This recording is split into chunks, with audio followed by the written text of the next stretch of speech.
70년대, 80년대에 한국에서 대학을 다녔던 세대들이 거북해하는 단어가 몇 가지가 있는데 그 중에 자백, 고백이라고 하는 것과 순종이라는 것입니다. 자백이라고 하는 단어가 불편하게 느껴지는 것은 그 단어가 연상케 하는 것 때문입니다. 대모, 형사, 고문, 물고문 이런 것이 자백하면 연상이 되기 때문에 왠지 불편한 마음이 듭니다. 또한 순종이라는 단어는 권위, 권력, 불신, 불의 등과 연결되어서 왠지 시대에 맞지 않는 것 같은 느낌을 갖게 됩니다. 제가 이제 결혼 주례를 하게 되면 결혼식 예문을 통해서 신랑과 신부에게 묻게 되는데 신부에게 이렇게 묻는 예문이 1977년도 이게 예문이거든요. 저희 아버님이 쓰시던 거예요. 그래서 제가 목회 시작할 때 저희 아버님이 그 예문집을 주셔가지고 이렇게 주셨는데 거기에 이 1977년도 예문에 보면 신부에게 묻는 겁니다. 제가 한번 여러분 이게 스크린에 있으니까 한번 잘 들어보시길 바랍니다. 나 누구누구는 그대 누구누구를 남편으로 삼아 이제부터 평생토록 괴로우나 즐거우나 가난하거나 부하거나 병들거나 건강하거나 어떤 환경 중에서도 그대를 귀중히 여기고 사랑하며 순종하여 죽음이 우리를 나눌 때까지 하나님의 명령을 따라 오늘의 이 약속을 지키기로 하나님 앞과 여러 증인들 앞에서 굳게 다짐합니다. 아멘. 이게 1977년도에 나왔던 예문에 있는 신부에게 묻는 예문입니다. 2006년도에 나온 예문집입니다. 제가 한국에 나가서 하나 구입을 해 왔었는데요. 거기에 보면 똑같은 신부에게 묻는 예문입니다.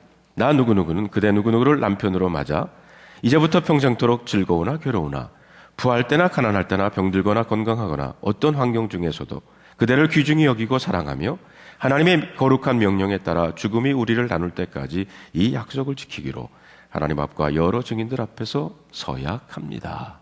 아멘. 뭐가 다른가요? 네?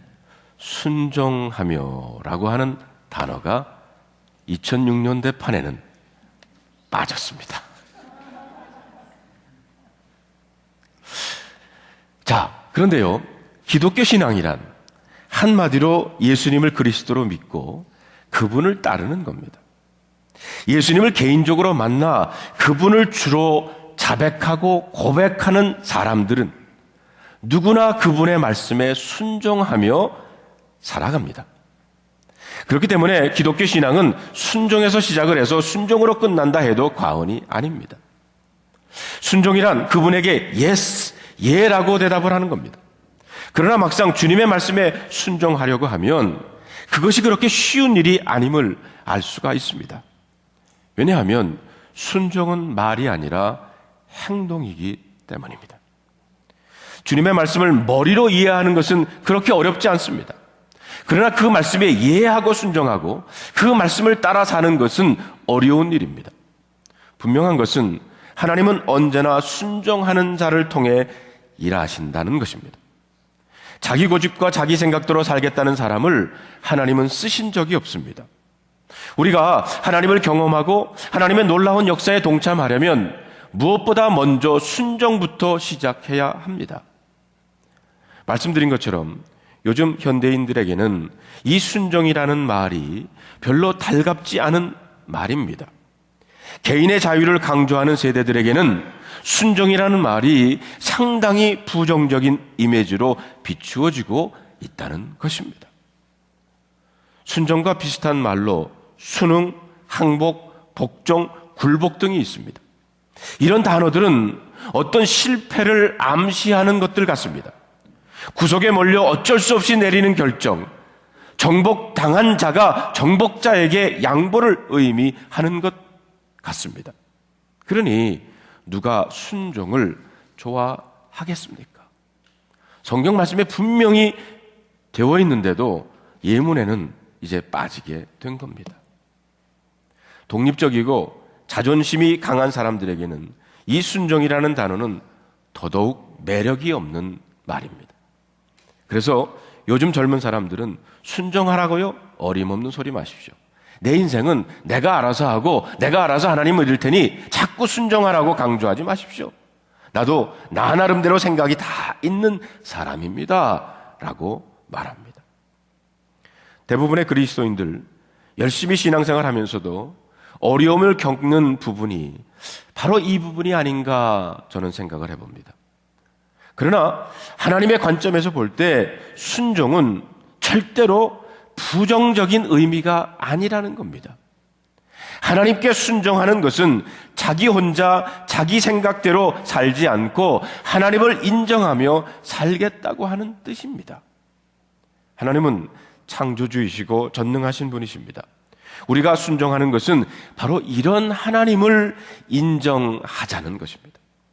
그렇기 때문에 우리가 하나님께 순종하기로 결단하면 우리는 전능하신 하나님을 더 깊이 알게 될 것이고 우리가 상상 못했던 하나님의 역사를 경험하게 될 줄로 믿습니다. 오늘날 많은 성도들이 하나님의 기적을 체험하지 못하는 것은 지식이 없기 때문이 아닙니다. 믿음 생활의 연수가 부족함이 때문도 아닙니다. 하나님의 임재와 하나님의 역사를 경험하지 못하는 것은 순종하지 않기 때문입니다. 순종하지 않기 때문에 하나님은 늘 멀리 계시는 분입니다. 순종해 보십시오. 하나님이 우리를 사랑할 것이고 하나님이 우리에게 나타나실 겁니다. 예수님은 하늘 아버지께 늘 순종하는 삶을 사셨습니다. 예수님의 삶을 지배했던 가장 중요한 가치관은 하나님 아버지의 뜻에 절대적으로 순종하는 것이었습니다. 예수님을 무엇을 하든지 간에 기도로 하늘 아버지의 뜻을 묻고 행하셨습니다. 그리고 놀라운 기적이 그 주님을 통해서 나타나셨습니다. 우리 역시 주님의 말씀에 순종해야 합니다. 우리가 예수님을 닮아가기를 원한다 그러면, 진정한 믿음의 사람이 되기를 원한다 그러면 누가 뭐래도 순종하는 사람이 되어야 한다는 것입니다. 오늘 우리가 읽은 본문이 바로 이런 내용을 담고 있습니다. 모세는 하나님의 부르심을 받고 처음에는 이런저런 말로 변명하고 핑계하고 주저하기만 했어요. 그러다가 결국에는 하나님의 항복하고 순종하게 됩니다. 더 이상 하나님의 명령을 피할 수 없게 된 겁니다. 드디어 모세가 하나님께 순종하기로 하자 하나님은 모세에게 함께 하셨고 그리고 그에게 놀라운 약속을 하셨습니다. 자, 하나님이 순종하기로 결단한 모세를 위해서 무엇을 했는지 오늘 본문의 말씀을 통해서 여러분들과 함께 나누어 보기를 원합니다. 제일 먼저 하나님이 하신 일은 모세의 과거의 상처와 죄를 덮어주는 일을 하셨습니다. 자, 오늘 18절에 있는 말씀을 우리 다 같이 한번 읽어보겠습니다. 시작.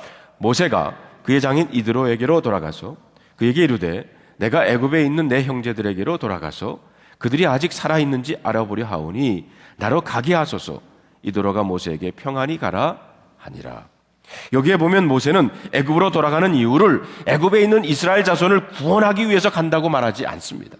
단지 내 형제들이 아직 살아있는지 보러 간다고 말합니다. 아마 모세의 마음속에는 그가 받은 소명에 대한 두려움이 여전히 있었던 것 같습니다. 자신의 부끄러운 과거가 있는 애굽에 가서 이스라엘 자손을 애굽에서 인도해내는 일은 그에게 짐이었고 어려운 숙제처럼 여겼던 것 같습니다. 그래서 그는 자기의 사명에 대해서 떳떳하게 말하지 않고 있습니다. 하나님은 마치 모세의 이런 마음을 그대로 잊고 있는 듯이 그에게 놀라운 말씀을 하십니다.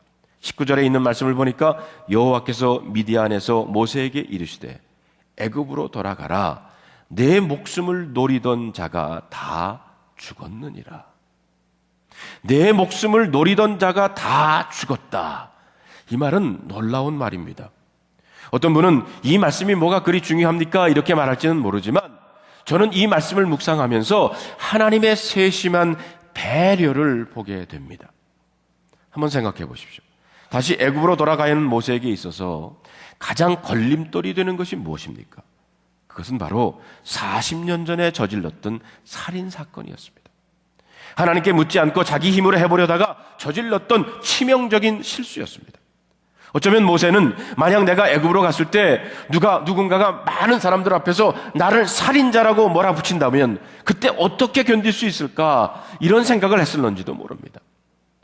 하나님의 명령에 순종해서 애굽으로 가려고 했지만 모세를 불안하게 했던 것이 바로 이것이었어요. 그런데 하나님은 이런 모세의 마음을 잘 알고 있는 듯이 너무 분명하게 말씀을 하십니다. 모세야, 적어도 그 문제를 가지고 너를 참소할 자는 애굽에 단 한 명도 이제는 없단다. 하나님은 당신의 뜻에 순종하여 가는 모세에게 마치 의의 두루마기를 입혀주시는 것 같았습니다. 우리나라에는 국회 인사청문회라는 것이 있습니다. 정부의 고위 관리가 되려면 누구든지 이 인사청문회를 거쳐야 합니다. 인사청문회는 한 사람을 검증하기 위해서 꼭 필요한 것이기도 하지만 이것이 보통 어려운 문제가 아닙니다. 인사청문회를 하게 되면 과거에 숨겨둔 부끄러운 것들이 다 드러날 수 있기 때문입니다.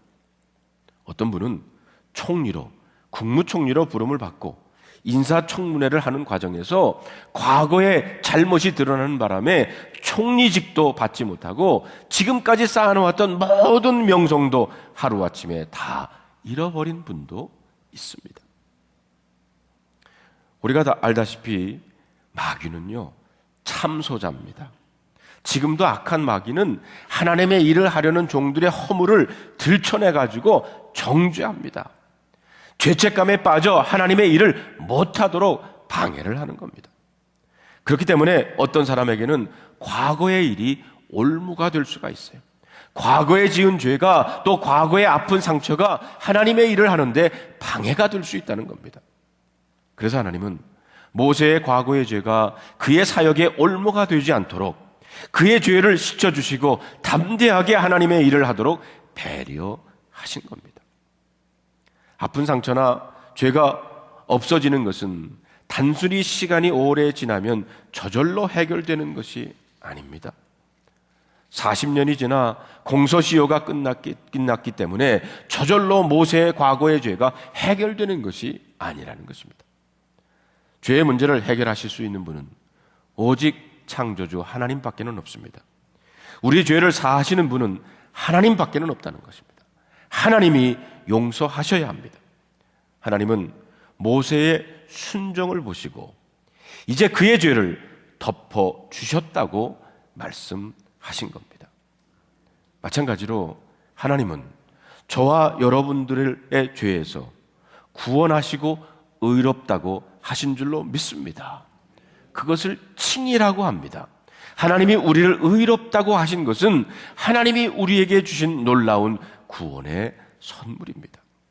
누구든지 예수님을 그리스도로 믿고 또 예수님의 십자가의 죽음이 자신의 죄를 짊어지고 대신하여 죽으셨다고 하는 사실을 믿으면 하나님은 그 사람을 더 이상 정죄하지 않고 의롭다고 하겠다고 약속하셨습니다. 그러므로 구원이란 하나님이 우리를 의롭다고 하신 것입니다.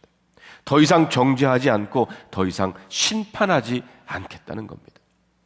사도 바울이 로마서 8장에서 이렇게 외칩니다. 그러므로 이제 그리스도 예수 안에 있는 자에게는 결코 정죄함이 없나니 이는 그리스도 안에 있는 생명의 성령의 법이 죄와 사망의 법에서 너를 해방하였습니다. 그러므로 여러분, 우리는 확신해야 합니다. 하나님이 이미 의롭다고 한 사람은 아무도 참소할 수가 없습니다. 누가 우리가 하나님의 보좌 앞에 나아가는 것을 막을 수 있겠습니까? 어느 누구도 우리의 기도의 문을 닫을 수 없습니다. 하나님은 모세의 지난 허물을 가려주시고 덮어주셨습니다. 하나님의 일을 마음껏 하도록 배려하신 겁니다. 이 말씀이 바로 내 생명을 찾던 자가 다 죽었다라고 말씀을 한 겁니다. 사랑하는 성도 여러분, 성도 여러분들은 하나님의 용서하심을 믿으십니까? 더 이상 지나간 과거의 허물과 죄악에 매이지 마시기를 바랍니다. 우리의 옛 자아는 십자가에 이미 죽었고 우리는 새로 태어난 하나님의 자녀인 줄로 믿습니다. 두 번째, 하나님은 하나님의 명령을 받고 애굽으로 가는 모세의 손에 하나님의 지팡이를 들려주셨다고 했습니다. 자, 20절에 있는 말씀을 우리 다 같이 한번 읽어보겠습니다. 시작. 모세가 그 아내와 아들들을 나귀에 태우고 애굽으로 돌아가는데 모세가 하나님의 지팡이를 손에 잡았더라. 여기에 보면 우리의 눈에 확 띄는 단어가 바로 이 하나님의 지팡이라는 겁니다. 원래 모세가 가지고 다녔던 지팡이는 양떼를 치던 보잘것없는 나무 지팡이입니다. 어디서나 볼 수 있는 그런 흔한 지팡이였을 겁니다. 터키 이스탄불에 있는 톱카프라고 하는 박물관에 가보면 그 모세의 지팡이가 소장되어 있다고 합니다. 길이가 1m 남짓하고 조금 굵은 나무 막대기에 불과한 겁니다. 박물관에 있는 막대기가 모세의 것인지 확실하지는 않지만 당시 미디안 광야에서 자랄 수 있는 나무 가지를 생각해 본다 그러면 아마 그 정도 크기의 막대기가 맞을 것입니다. 그런데 중요한 것은 성경은 그렇게 볼품없는 모세의 지팡이를 하나님의 지팡이라고 말하고 있다는 겁니다. 어떻게 해서 이 보잘것없는 지팡이가 하나님의 지팡이가 되었습니까? 출애굽기 4장 전반부에 보면 소명받는 모세가 주저했을 때 하나님은 모세에게 이렇게 묻습니다. 모세야, 내 손에 있는 게 뭐냐? 지팡이입니다. 그것을 땅에 던져라. 그랬더니 그 지팡이가 뱀이 됐습니다. 그러자 하나님은 모세에게 다시 말합니다. 뱀의 꼬리를 잡아라. 말씀대로 모세가 뱀의 꼬리를 잡았더니 그것이 다시 지팡이가 됐습니다. 이 사건에서 우리는 하나님께서 지팡이를 통해서 모세에게 중요한 메시지를 주고 있음을 알 수가 있습니다. 어쩌면 이 지팡이는 모세 자신을 말하고 있는 것일 수 있습니다. 과거에 그는 자신의 힘과 자기의 방법으로 이스라엘을 구원해 보려고 했습니다. 그러다가 오히려 뱀처럼 다른 사람을 해치게 했어요. 그러나 뱀의 꼬리를 잡자 다시 지팡이가 되었습니다. 이것은 마치 실패한 모세가 하나님의 손에 잡히자 다시 하나님의 사역자가 될 수 있었다는 것을 보여주는 것 같습니다. 그렇습니다. 단순히 내 목적을 위해서 재능을 사용하면 그것은 나의 재능에 불과합니다. 그러나 하나님께 내 재능을 드리면 그 재능은 하나님의 영광을 위해 사용되는 하나님의 도구가 될 줄로 믿습니다. 성도 여러분, 우리의 가진 것을 하나님께 드려보시길 바랍니다. 그러면 그것들은 하나님의 도구가 될 것입니다. 우리의 몸을 하나님께 드리면 우리는 하나님의 몸 성전이 됩니다.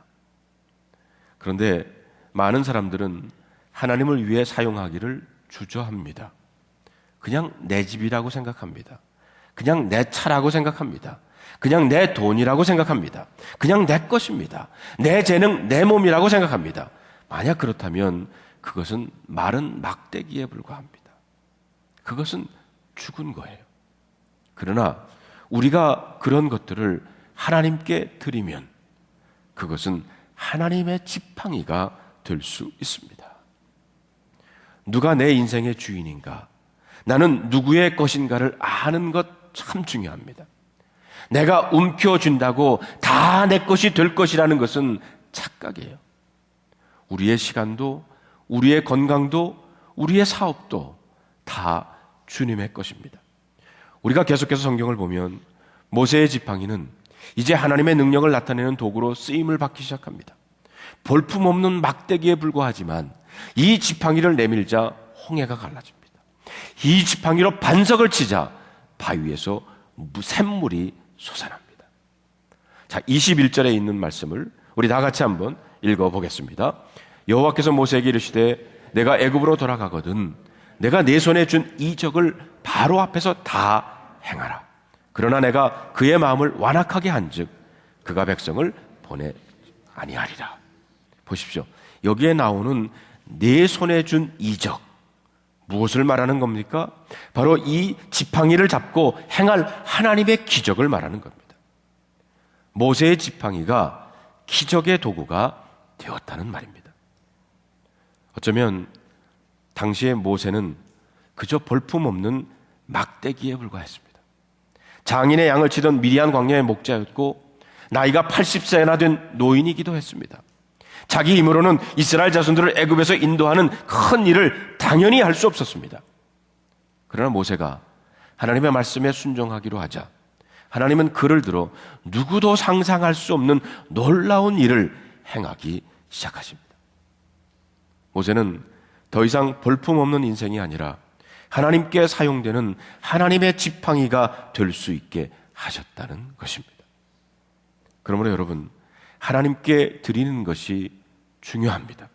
나를 위해, 나의 민족을 위해, 그리고 내 마음대로 사는 것이 아니라 하나님의 손에 들려지고 하나님의 일에 사용되는 것이 중요하다는 겁니다.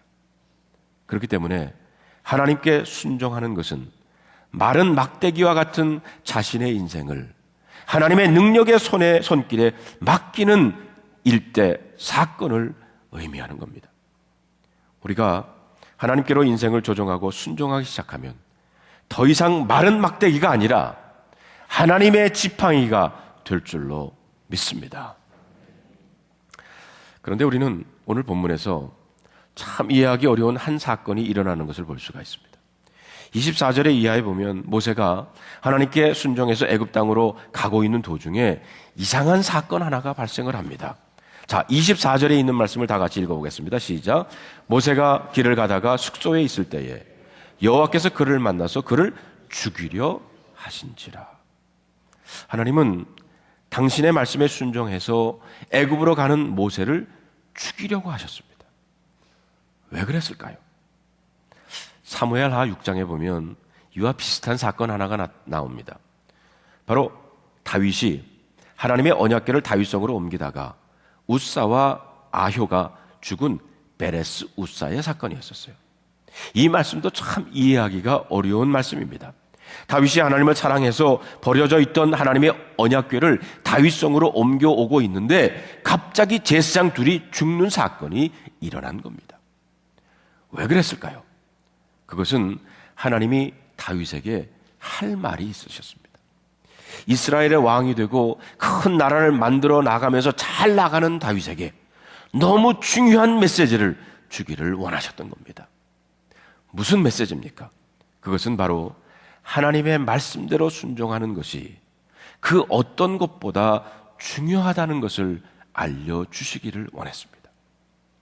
아무리 하나님께 열심히 있어도 말씀대로 해야 한다는 겁니다. 언약궤는 반드시 제사장들이 어깨에 메고 옮겨야 합니다. 그런데 다윗은 수레에 싣고 언약궤를 옮겼던 겁니다. 하나님은 바로 이것을 가르쳐 주신 거예요. 그렇습니다. 하나님을 사랑한다고 해서 또 하나님의 일에 열심을 가지고 있다고 해서 아무렇게나 해도 된다는 것이 아닙니다. 병 고치는 것도 중요하고 능력을 행하는 것도 중요하지만 그것보다 더 중요한 것이 하나님의 말씀대로 순종하는 것입니다. 마찬가지입니다. 오늘 본문은 하나님의 말씀대로 순종하는 모세에게 절대로 잊어서는 안 될 것을 보여주신 거예요. 본문 25절에 보면 그 아내 십보라가 재빨리 눈치를 챘습니다. 그래서 그 자리에서 돌칼을 가지고 아들의 양피를 베어서 할례를 행하고는 모세에게 당신은 참으로 내게 피남편이라고 말합니다. 십보라가 지체 없이 할례를 행하였다는 것은 자신들의 문제가 무엇인지를 알고 있었다는 겁니다. 사실 지금까지 모세는 자녀들에게 할례를 행하지 않았습니다. 왜 모세가 자녀들을 낳고도 할례를 행하지 않았는지 우리는 정확히 알 수는 없어요. 그 이유야 어찌 되었든 간에 하나님은 당신의 말씀에 순종하기 위해서 애굽으로 내려가는 모세를 건드리신 거예요. 하나님의 일을 하는 것도 중요하지만 할례를 행해야 한다는 것입니다. 이 사건을 잘 이해하려면 앞에 나오는 말씀과 연결해서 이 부분을 우리는 보아야 합니다. 하나님은 모세를 애굽으로 보내시면서 바로에게 선포할 중요한 메시지를 먼저 주셨습니다.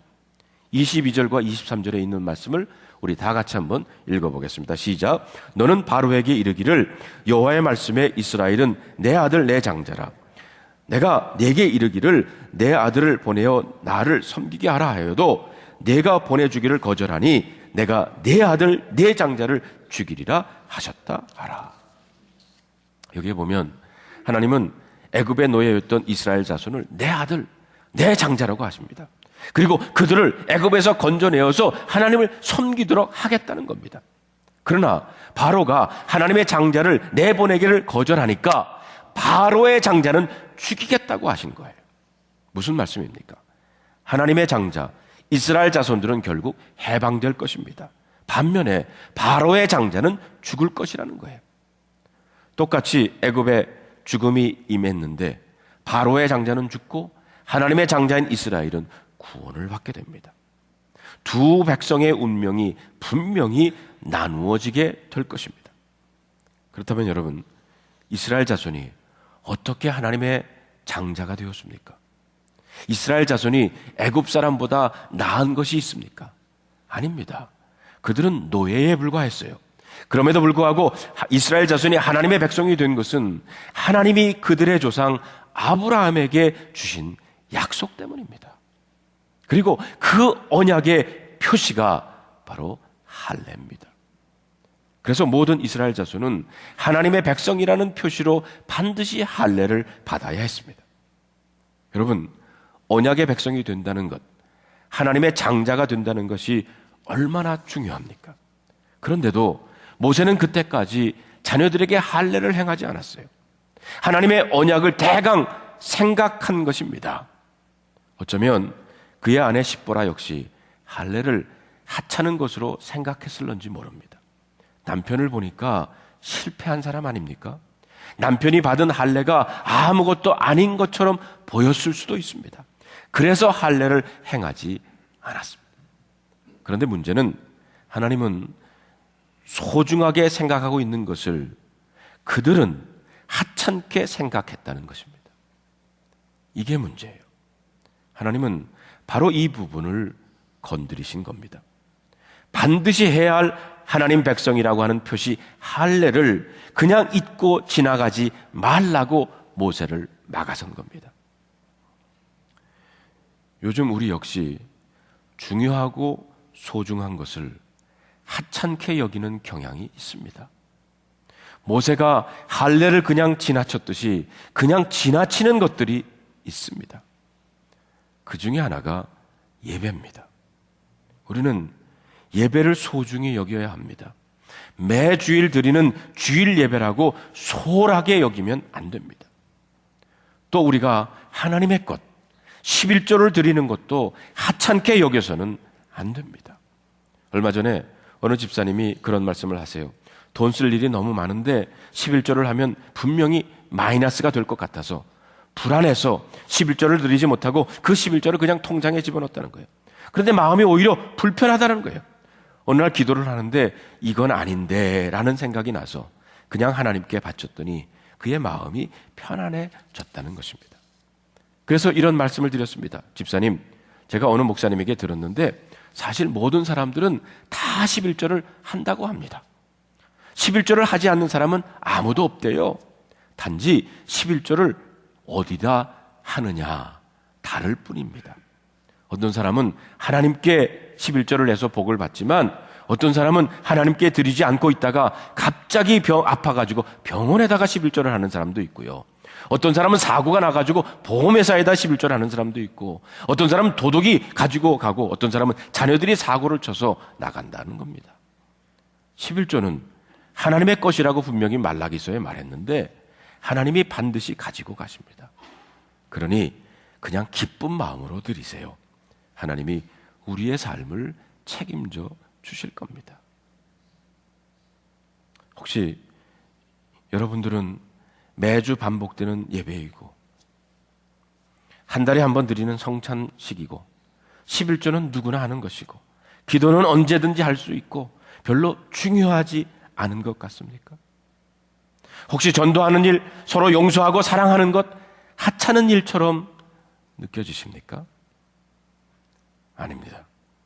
만약 우리가 하나님께 순종해야 할 것을 하찮게 생각한다고 그러면 하나님은 어느 날 모세를 막아선 것처럼 여러분을 막아설지도 모릅니다. 하나님은 지금도 순종하는 사람들을 통해서 일하십니다. 그러므로 우리는 순종하는 사람이 되어야 합니다. 하나님은 순종하는 모세의 죄를 씻어주시고 마른 막대기 같은 그를 하나님의 지팡이로 사용하셨습니다. 성도 여러분, 그 무엇보다도 하나님이 소중히 여기는 것을 소중히 여길 수 있는 우리 모두가 되기를 바랍니다. 이렇게 우리가 순종하면 하나님과 점점 더 가까워지는 경험을 하는 여러분들이 되실 줄로 믿습니다.